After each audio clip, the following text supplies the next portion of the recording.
Pertama, saya selaku pribadi dan juga dari Kementerian dan Pasar Modal menyampaikan duka cita mendalam bagi para korban dan keluarga yang terkena dampak dari dinamika sosial dan politik yang terjadi di akhir pekan yang lalu.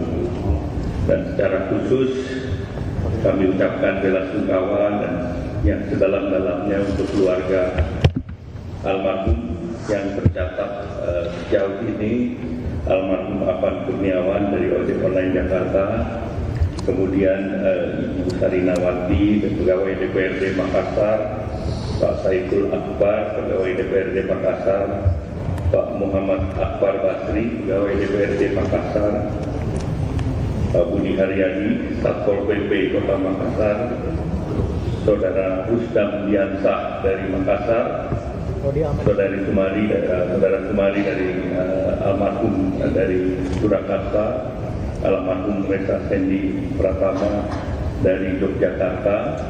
Dan untuk itu marilah kita sama-sama menggulingkan cipta, dan bagi yang beragama Islam mari kita bacakan Al-Fatihah.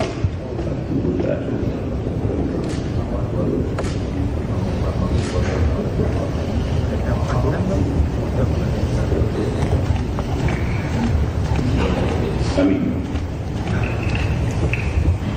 Peristiwa ini tentu merupakan pukulan berat bagi bangsa di tengah upaya membangun ekonomi yang kokoh dan berdaulat, dan tentu bisa dipahami terdapat kekhawatiran dan serta ketidakpastian yang dirasakan oleh baik itu masyarakat dan juga investor dan pelaku pasar. Namun kita harap masyarakat untuk menjaga suasana. Untuk itu izinkan saya bersama dengan Kepala Eksekutif Pengawas Pasar Modal OJK Pak Inarno Jayadi dan Direktur Utama Bursa Efek Indonesia Pak Irman Rahman bahwa kita ingin menyampaikan hal-hal yang terkait dengan kondisi perekonomian dan bursa secara nasional. Dari segi fundamental ini menjadi penting karena tentu kita paham bahwa pasar modal ada dua hal penting selain fundamental maupun sentimental. Namun ingin ditegaskan bahwa secara fundamental Indonesia mempunyai ketahanan yang solid. Kinerja kuartal kedua mencatat pertumbuhan 5,12% secara year on year, dan dengan indikator utama seperti hari ini kita monitor PMI, Purchase Manager Index Manufacturer, ini sudah balik di atas 50%, 51,5%. Itu didukung oleh ekspansi output dan permintaan baru yang bulan Juli kemarin 59,2, sehingga ini sudah berbalik. Dan IHSG kemarin juga momentumnya selama minggu kemarin mencapai all time high. Jadi minggu kemarin kita ketahui di bulan tanggal 25 Agustus indeksnya 7.926, itu menguat 0,87%. Di 28 Agustus 7.952 menguat 0,2%. Dan kemarin pada hari Jumat saat demo besar itu turun 1,53% atau 7.830. Kalau kita lihat juga inflasi terkendali di 2,37%, dan hari ini juga akan dirilis angka inflasi di bulan Agustus, dan ini juga angkanya akan baik, terkendali. Kemudian nilai tukar juga relatif juga stabil di angka 16.490. Ini depresiasi terkait dengan sepanjang tahun sebesar 2,35%. Neraca perdagangan juga konsisten surplus, dan hari ini juga akan keluar angka yang relatif baik.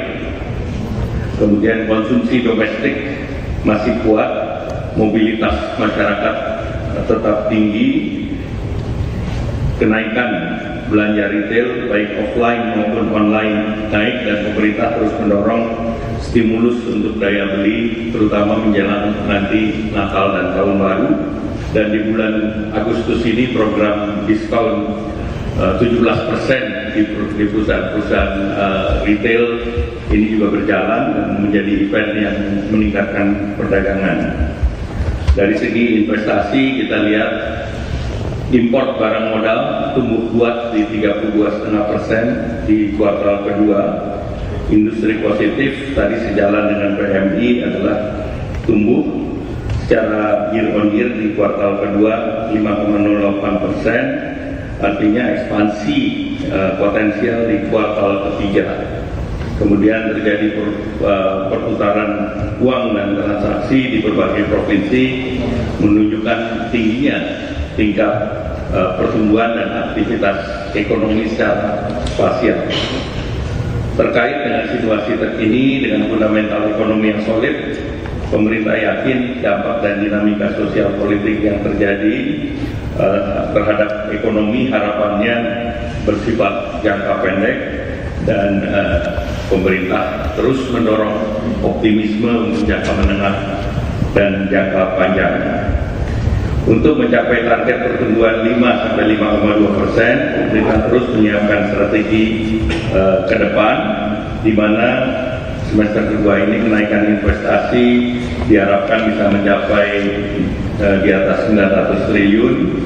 Kita lihat semester 2 ini juga kenaikan barang impor 32,5%, capex dan belanja modal pemerintah di semester 1 sebesar 17,94%, dan stimulus ekonomi yang digelontorkan di semester 1 kemarin besarnya 61 triliun, dan tentu ada beberapa stimulus yang akan didorong juga di semester kedua.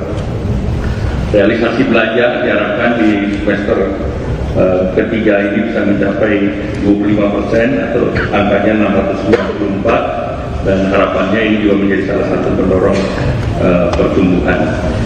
Nah, program untuk mendorong daya beli dan konsumsi antara lain kredit investasi padat karya, terutama untuk revitalisasi mesin-mesin produksi. Industrinya adalah tekstil, produk tekstil, industri furniture, industri makanan minuman. Kemudian ada stimulus untuk perumahan, yaitu LPP dari 220.000 menjadi 350.000, PPN ditanggung pemerintah sampai 100% sampai semester kedua, dan kemudian ada bantuan stimulan perumahan swadaya menyasar 41.000 rumah. Kemudian program BPJS tenaga kerja terutama untuk para pekerja atau kaum buruh. Kemudian juga ada kredit usaha rakyat khusus untuk sektor perumahan, di mana kredit itu juga akan mendorong sekitar pembangunan 450.000 rumah, besarnya di atas 130 triliun.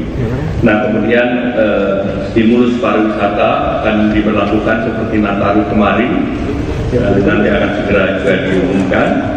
Kemudian akselerasi program makan bergizi gratis, tentu dengan target penerima yang terus ditingkatkan, dan targetnya di bulan November ada 25.000 SPPD. Nah, seluruh program ini dirancang untuk menggerakkan perekonomian di masyarakat atau di rakyat secara langsung sambil menjaga konsumsi domestik. Terkait dengan ketenagakerjaan yang menjadi perhatian di pasar, Dewan Kesejahteraan Buruh dan juga Satgas Pencegahan PHK telah dibentuk, dan ini sudah disiapkan, dan ini berharap bahwa dengan telah terbentuknya Satgas ini, kesejahteraan para pekerja dan kesempatan kerja akan juga terus didorong dan dibuka selebar-lebarnya. Bapak Presiden kemarin, Bapak Presiden Prabowo telah memberikan arahan yang jelas dan menenangkan, dan beliau menyampaikan bahwa pemerintah bertekad untuk selalu memperjuangkan kepentingan rakyat, termasuk rakyat yang paling kecil, paling tertinggal.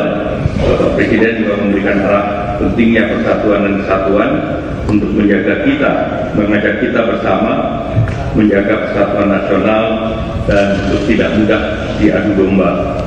pertumbuhan ekonomi kita masih berada dalam jalur yang positif. Harapan kami para emiten, para anggota bursa, para investor memahami tentunya apa yang hari ini terjadi terkait dengan aspirasi itu dijamin dalam negara demokrasi, dan tentunya kita berharap bahwa aspirasi ini dapat dijalankan dengan metode yang baik.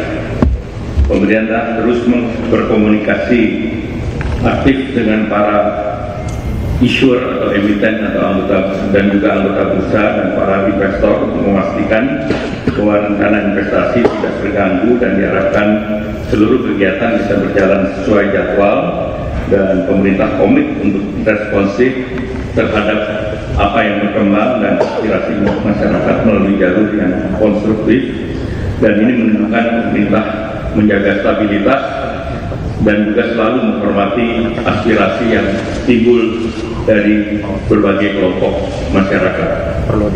Kami mendorong dan mengimbau para pengusaha untuk tetap tenang dan optimis, dan kami tentu seluruhnya mempunyai tanggung jawab moral kepada bangsa ini untuk mempertahankan roda perekonomian agar penciptaan lapangan kerja dan mereka yang bekerja tetap terjaga, dan lapangan kerja dan kesejahteraan masyarakat tentunya itu menjadi perhatian utama dari pemerintah. Tentu kita berharap bahwa situasi yang damai dan saling menghormati tentunya akan sangat membantu mempercepat pemulihan ekonomi, dan kita semua menjaga suasana kondusif dan meminimalkan dampak yang muncul terhadap perekonomian nasional.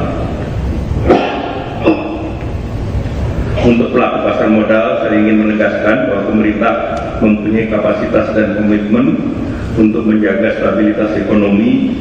Cadangan devisa hari ini per bulan Juli relatif baik di angka 152 miliar, sehingga kegiatan import ekspor relatif terjaga. Sistem perbankan nasional juga sehat. Koordinasi kebijakan fiskal, moneter, dan sektor keuangan dan sektor real berjalan secara sinergi dengan situasi yang cukup fundamental baik, dan kita menjaga agar volatilitas jangka pendek tidak mengubah perencanaan perekonomian kita yang positif. Nah, tentu kita semua punya tugas berat. Ini tugas bukan hanya pemerintah tetapi keseluruhan yang Bapak Presiden selalu berbicara mengenai Indonesia Incorporated, artinya ini seluruhnya harus kita kerjakan bersama, baik pemerintah, perusahaan-perusahaan yang berada di bursa, perusahaan yang di luar bursa, agar kita bisa mempertahankan tenaga kerja yang ada, membuka peluang penyerapan tenaga kerja di depan, dan kita tetap realistis dan juga melihat hal yang mungkin dicapai dengan komitmen penuh agar pertumbuhan, stabilitas, dan kesejahteraan masyarakat tetap terjaga. Demikian, terima kasih. Wassalamualaikum warahmatullahi wabarakatuh.